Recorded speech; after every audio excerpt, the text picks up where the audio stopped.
एक जज बाबा थे। वो वृंदावन में घूमते थे। किसी ने कहा, भाई ये दोनों बातें तो जम नहीं रही, कहां बाबा और कहां जज। तब एक व्यक्ति ने उनका परिचय बताया कि ये पहले जज थे और इनके जीवन में भगवान की ऐसी कृपा हुई कि तब से यह बाबा हो गए। और आगे बताया कि एक गरीब केवट था। उसने लड़की की शादी में सेठ जी से कर्जा लिया और कुछ समय बाद वह कर्जा चुका भी दिया, लेकिन फिर भी सेठ के मन में बेईमानी आ गई और सेठ ने उस केवट के ऊपर कोर्ट में केस कर दिया।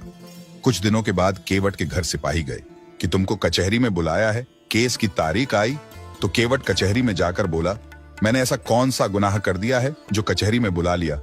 वहां फिर जज साहब ने केवट से पूछा, अपने अपनी बेटी की शादी में जो पैसे लिए थे वो वापस क्यों नहीं किए। केवट बोला, साहब मैंने तो वापस कर दिए थे। जज बोले, कोई सबूत या गवाह है आपके पास। केवट बोला, साहब हमारे तो बांके बिहारी ही सबूत हैं और वही गवाह हैं। अब जज ने समझा कि बांके बिहारी नाम का कोई आदमी होगा। जज बोले, ठीक है, तो अगले सप्ताह बांके बिहारी को बुला के लाना। केवट बोले, ठीक है। उधर कानून की कार्यवाही के तहत गवाह को समन भेजा गया।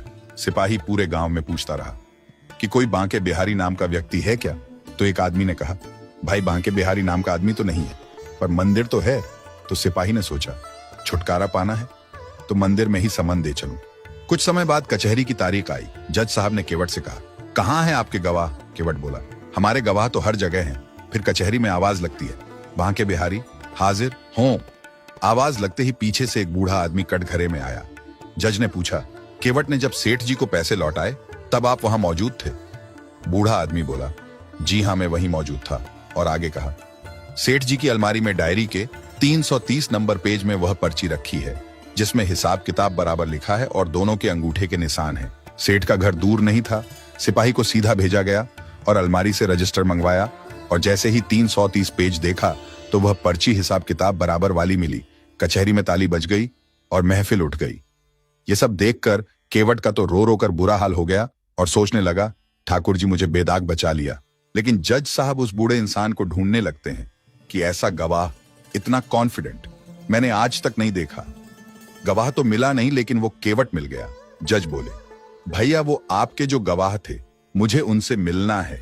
केवट बोला, यहीं कहीं होंगे और अगर नहीं मिले तो हमारे गांव के मंदिर में चले जाना, वहीं रहते हैं। जज ने सोचा मंदिर के पुजारी होंगे। जज मंदिर पहुंचे। उन्होंने पुजारी को देखा तो बोले, ये तो गवाह नहीं है। पुजारी ने कहा, मैं नहीं हूं, असली गवाह तो ये हैं जो केवट की गवाही देने गए थे।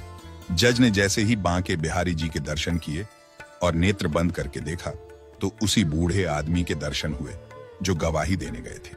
अब तो जज अपने घर में जाकर फूट फूट कर रोने लगे और उनकी घरवाली ने परेशान होकर कुछ वकील बुलवा लिए।